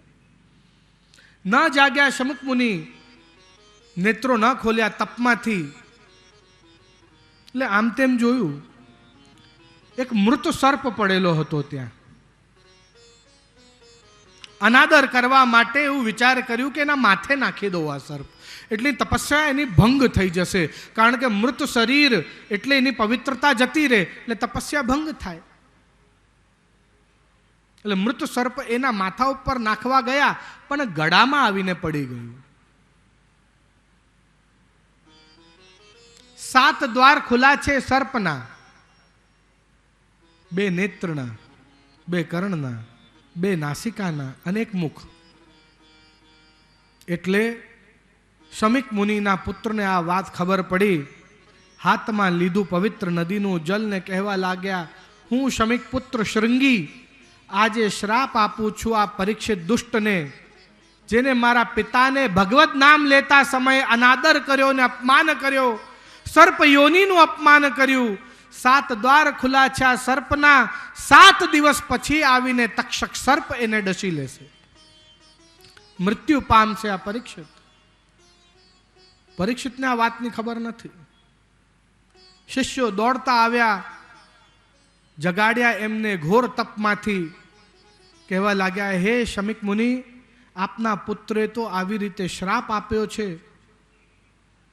શમીક મુનિ સમજાવવા લાગ્યા, અરે શ્રીંગી ઋષિ, આ તમે શું કર્યું? હે પુત્ર, એ તો બહુ ભગવદીય છે, એને તો ગર્ભમાં ભગવાનના દર્શન થયા. જરાસંઘનું મુકુટ પહેર્યું, બુદ્ધિ ભ્રમિત થઈ, માટે એમને આવું કર્યું. પણ હવે તો શ્રાપ પાછો ફરે નહીં. કોઈ જઈને એમને કહી આવો કે એમને શ્રાપ લાગ્યો છે, તો એટલીસ્ટ જે એની પાસે 7 દિવસ છે એ 7 દિવસમાં એ કંઈક સારું તો કરી શકે. અહીંયા શિષ્યો આવ્યા છે પરીક્ષિત પાસે ને કહેવા લાગ્યા કે તમને શ્રાપ લાગ્યો છે શમીક પુત્ર શૃંગીનો. એ જ બ્રહ્માસ્ત્ર પાછો ચાલ્યો છે શ્રાપની રૂપમાં. વૈરાગ્ય જાગ્યું મનમાં. રાજ્ય વૈભવ ઘરેણા બધું ત્યાગ કર્યું. ગંગાજીના તટે આવીને માત્ર લંગોટમાં અનેક ઋષિઓનું આવાહન કર્યું ને દરેક ઋષિને પૂછે છે, 7 દિવસમાં હું મારી મૃત્યુને ઉત્સવ કેવી રીતે બનાવી શકું છું? 7 દિવસમાં હું શ્રાપિતથી સમર્પિત કેવી રીતે બની શકું છું? 7 દિવસમાં શું મને ભગવાન મળી શકે? અને બધા ઋષિઓ કહે છે, હે મહાત્મન, હે પરમ ભક્ત પરીક્ષિત, હજારો વર્ષો તપ કરો તો પણ ભગવાન ના મળે, 7 દિવસમાં કેમ મળે? ચિંતિત છે પરીક્ષિત, મારો ઉદ્ધાર કેમ થશે? એક તો સાધારણ જીવને એમાંય પાછો શ્રાપિત. નારદજીને દયા આવી, દોડતા ગયા સુખદેવજી પાસે, કહેવા લાગ્યા કે જેના માટે ભાગવત રચાઈ છે એ કારણ હવે આવી ગયો છે. સુખદેવજીએ કહ્યું, શું પેલું શ્રાપિત એ પરીક્ષિત એના માટે ભાગવત બોલું? કે હા, ગર્ભમાં એને ભગવાનના દર્શન છે. કૃપા કરો, આપના જેવા પરમ ગુરુ કોને મળે? જો આપ આના ઉદ્ધારની જવાબદારી લેશો તો આ ભક્તને ભગવાન મળી જશે.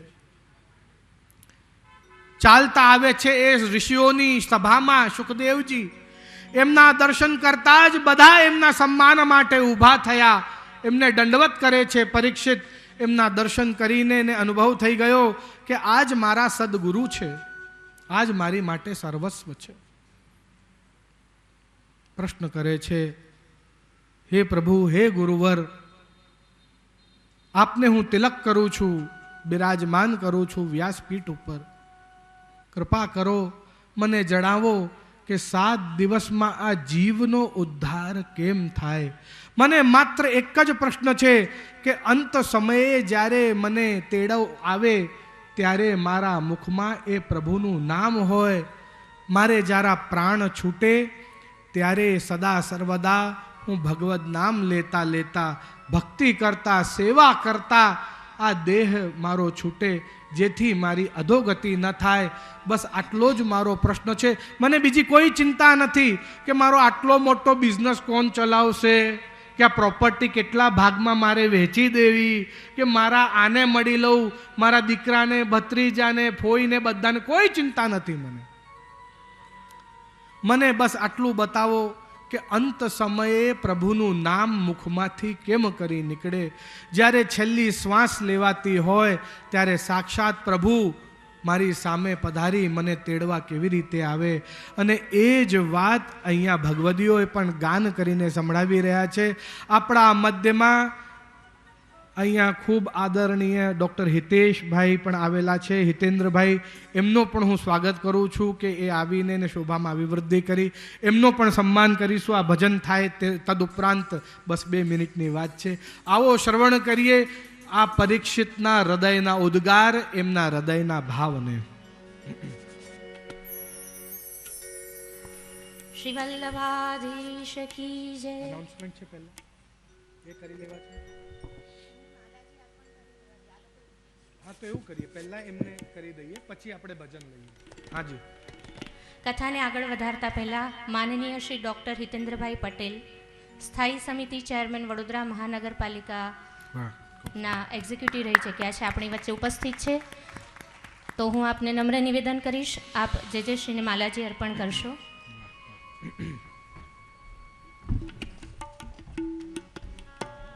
શ્રી વલ્લભાધીશ કી જય. આપ સ્નેહ, સેવા અને સમર્પણમાં હંમેશા અગ્રેસર રહ્યા છો અને આપ શ્રી ગોવર્ધનનાથજી હવેલીની સેવામાં પણ હંમેશા કટિબદ્ધ રહ્યા છો. આપનો ખૂબ ખૂબ આભાર અને આશા છે ભવિષ્યમાં પણ આપનો સહકાર મળતો રહેશે.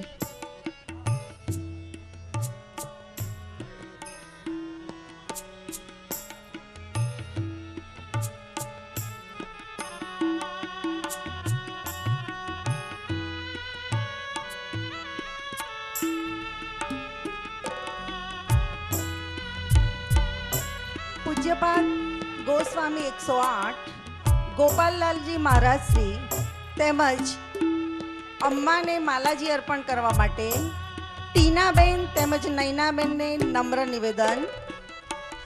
દાનલીલાના મનોરથી રંજનબેન અને અમીબેનને પણ માળાજી અર્પણ કરવા માટે વિનંતી. પરમ ભગવદીય રમેશચંદ્ર ભાઈલાલભાઈ ગાંધી હસ્તે રાજુભાઈ એમને પણ માળાજી.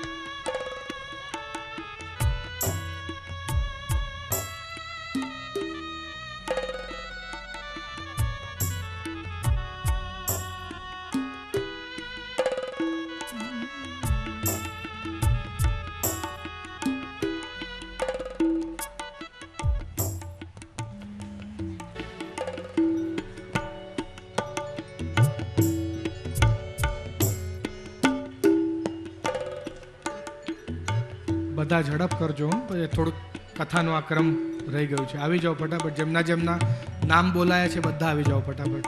પિતાશ્રીને અમ્માને માલ્યાર્પણ કરો, આવી જાઓ.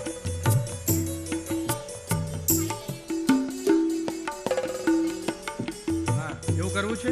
હા, તો બેકગ્રાઉન્ડમાં ચાલુ કરી દો પછી. હા, ભક્તિ કરતા છૂટે મારા પ્રાણ, પ્રભુજી એવું માગો છું. એ રહે જન્મો જન્મ તારો સાથ, પ્રભુજી એવું માગો છું. એ ભક્તિ કરતા છૂટે મારા પ્રાણ, પ્રભુજી એવું માગું છું.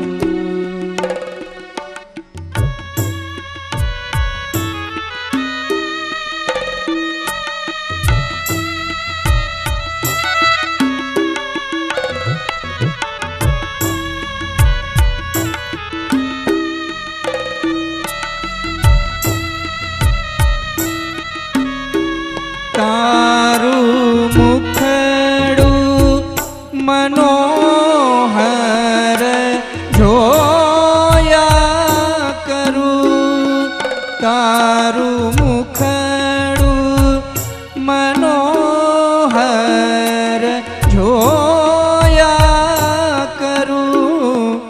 રાત દિવસ ભજન તારું બોલ્યા કરું. રાત દિવસ ભજન તારું બોલ્યા કરું.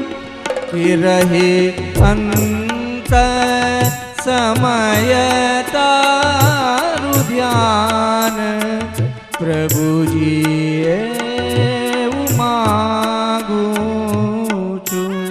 એ ભક્તિ કરતા છૂટે મારા પ્રાણ, પ્રભુજી એવું માગું છું.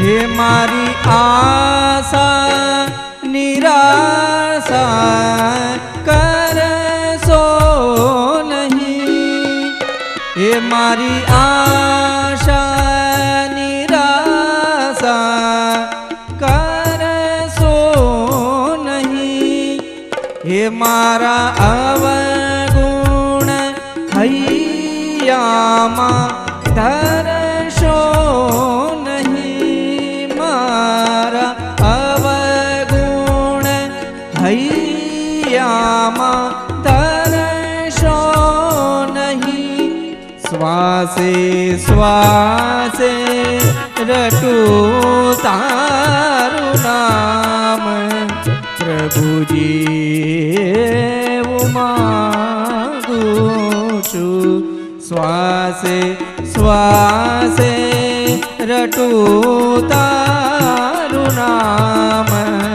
પ્રભુજી એવું માગું છું, એ ભક્તિ કરતા છૂટે મારા પ્રાણ, પ્રભુજી એવું માગું છું, રહે જન્મો જન્મ તારો સાથ, પ્રભુજી એવું માગું છું, પ્રભુજી એવું માગું છું, પ્રભુજી એવું માગું છું.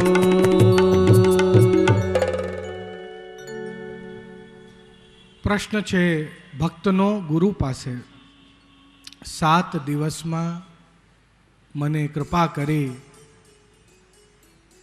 એવું ગુણગાન સંભળાવો કે જેનાથી મારો વાસ પ્રભુના ચરણમાં મારો સ્થાન બને.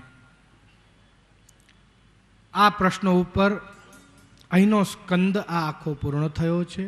તે શ્રીમદ ભાગવત મહાપુરાણ પ્રથમ સ્કંદ સંપૂર્ણમ. આવતીકાલથી આપણે બીજા સ્કંદમાં પ્રવેશ કરીશું. શ્રીમદ ભાગવતના અંત સમયે પ્રભુનું નામ આવવું બહુ કઠિન છે. ઓક્સિજન માસ્કો લાગ્યા હોય, બોલવાની શક્તિ ના હોય, અશક્ત થઈને એ હોસ્પિટલના બેડ ઉપર આપણે હોઈએ, બહુ કઠિન છે. એટલે પરીક્ષિત જાણે છે કે અંત સમયે જો પ્રભુનું નામ નીકળશે તો મને નિશ્ચિત પ્રભુ મળશે.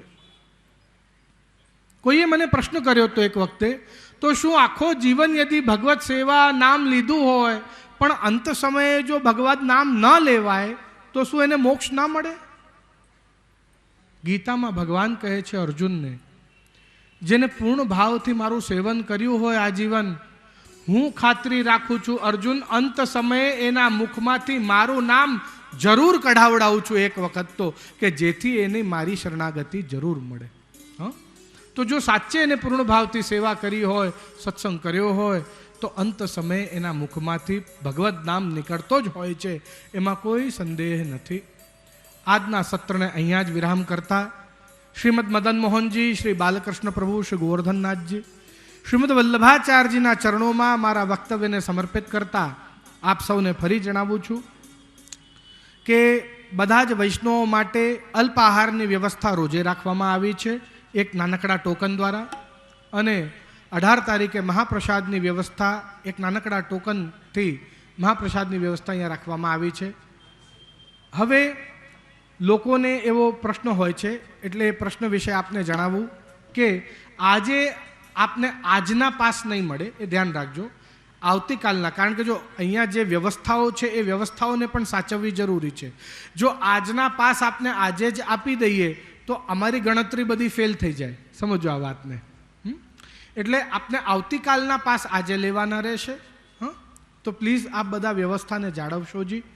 તેની સાથે સાથે જેમ મેં આપને ગઈકાલે જણાવ્યું કે અહીંયા પ્રભાત સોસાયટીમાં શ્રી ગોવર્ધનનાથજી હવેલી જે અમારી છે તે હવે નિર્માણ માંગી રહી, એટલે પુનર્નિર્માણ માંગી રહી છે. એ થોડીક જીર્ણ થવાય છે, આખી નહીં પણ અમુક જગ્યાએથી એમાં થોડી તકલીફ આવે છે. એટલે આ જીર્ણોદ્ધાર માટે અમે એક બીડો ઉપાડ્યો છે. જેને એની માટે જોડાવવું હોય, જીર્ણોદ્ધાર માટે કાંઈક સેવા એમને પધરાવી હોય તે કાર્યાલયમાં સંપર્ક કરી શકે છે.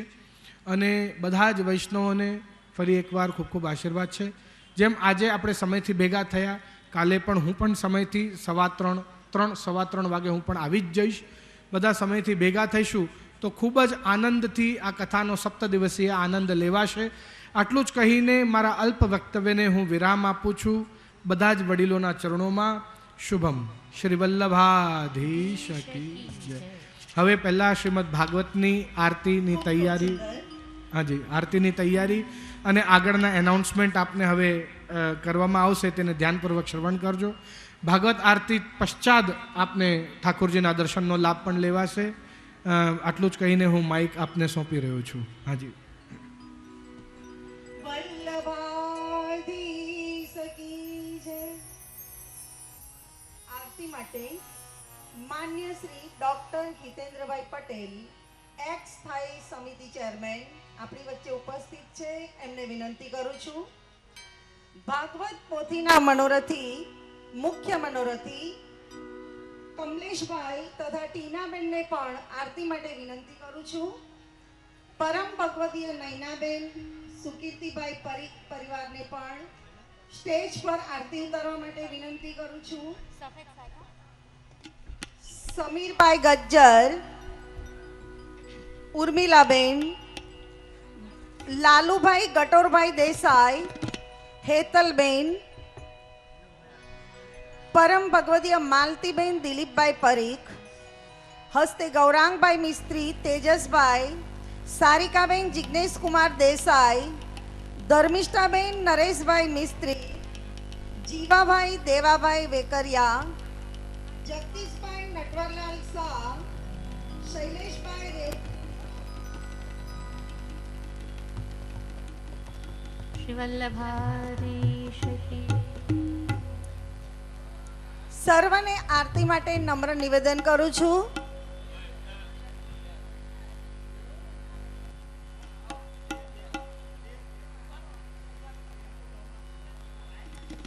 આજના દાનલીલાના મનોરથી રમેશચંદ્ર ભાઈલાલભાઈ ગાંધી, રંજનબેન અને અમીબેનને પણ આરતી માટે નમ્ર નિવેદન કરું છું.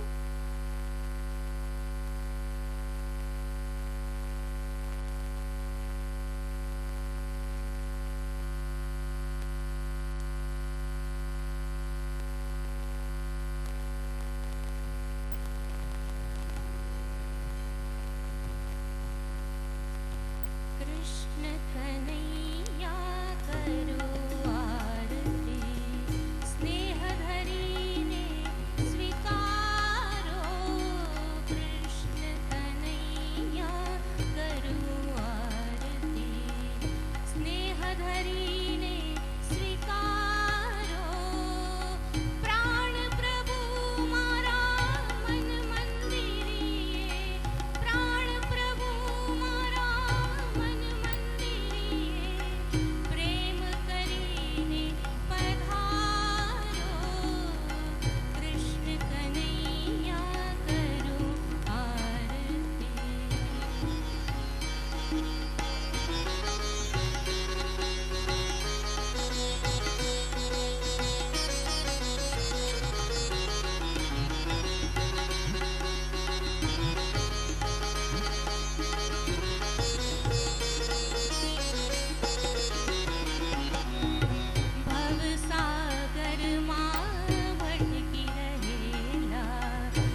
વલ્લભના વાલા વૈષ્ણવો, આજે ખૂબ સુંદર દાન લીલાનો મનોરથ છે. ગોપીજનોના મન, વાણી અને ઇન્દ્રિયો ભગવત પરાયણ કરવા પ્રભુએ દાન લેવાના બહાને ગોરસ અધરામૃતનું પાન કર્યું અને વ્રજજનોને કરાવ્યું. પ્રભુએ વ્રજમાં દાન લીલા, માન લીલા, રાસ લીલા અને ગૌચારણ લીલા દૈવી જીવોને નિત્ય લીલાનો અનુભવ કરાવવા માટે કરી. દાન લીલાની શરૂઆત ભાદરવા સુદ એકાદશીથી થાય અને ભાદરવા વદ અમાસ સુધી છે. દૂધ સ્વામિનીજીનું અધરામૃત અને દહીં ચંદ્રાવલીજીનું અધરામૃતનો ભાવ છે. દાન, માન, રાસ અને ગૌચારણ આ ચારેય લીલાઓ નિત્ય છે. એમાંય આજની આ મહાદાનની લીલાનું અધિક મહત્વ છે.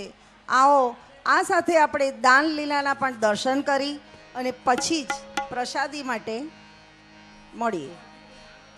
દાન બિહારી લાલ કી જય.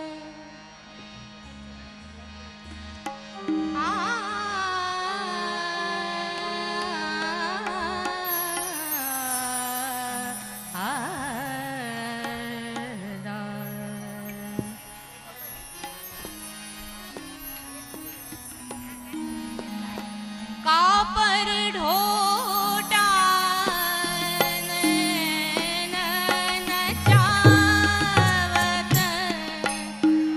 હે કો તિહારે બાબા કી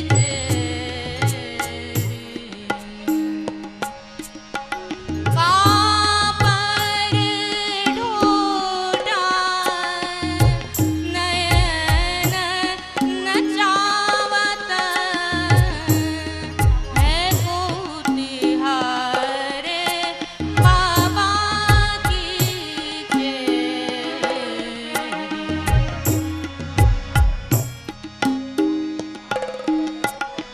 ગોરસ બેચન જાત મધુપુરી આય ચાનક બન में घेरी है को तिहारे बाबा की चेरी कापर ढोटा नैन नचावत है को तिहारे बाबा की चेरी गोरस बेचन जात मधुपुरी. गोरस बेचन जात मधुपुरी.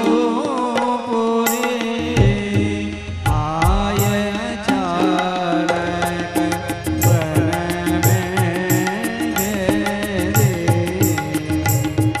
हे कोटिहारे बाबा की जय.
અલ્પાહારની વ્યવસ્થા મંડપની સામેની સાઈડ છે. જે વૈષ્ણવોએ ટોકન લીધા હોય ત્યાં જઈને ખૂણામાં અલ્પાહારની વ્યવસ્થા છે.